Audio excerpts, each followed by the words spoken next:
Дали големото војводство Луксембург, кое го дели истото име со регионот во Франција, би се согласил на промена на своето име, доколку соседот го побара тоа од нив во однос на територијата. Алфа денеска го прашаа луксембуршкиот министер за надворешни работи Жан Аселборн, кој е во официјална посета на Македонија. Се насмеа на нашето прашање, но вели биле премногу мала земја, па имале само едно име, но биле горди ако на луѓето им покажале дека заедно биле големиот Луксембург. Дали би биле согласни во Македонија моментално се наоѓа на еден тежок крстопат, Македонија и делот во Грција кој што сега е предмет и на граѓанското изјаснување на самиот договор. Дали вие би биле подготвени да се промени вашето име доколку се најдете во ваква една ситуација во однос на територијата? So our country is so small that Нашата земја е толку мала што имаме само едно име.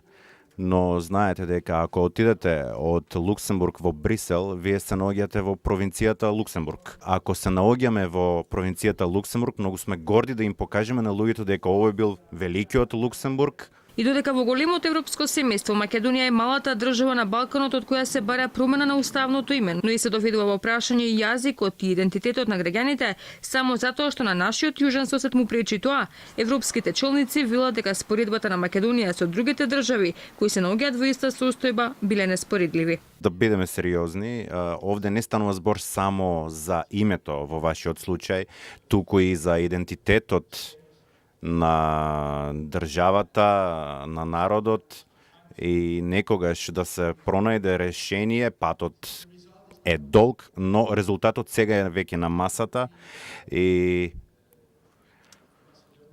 кога јас би бил македонец, би одговорил да на ваквото решение, дури како жител на Луксембург.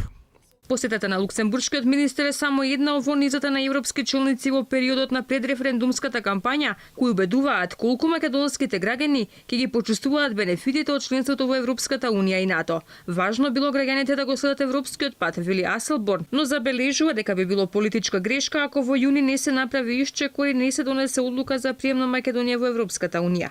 Министерот Димитров пак признава дека странските гости доаѓаат во Македонија во клучен момент, па луксембуршкиот колега го запознава со моменталната состојба во Македонија пред граѓанското изјаснување.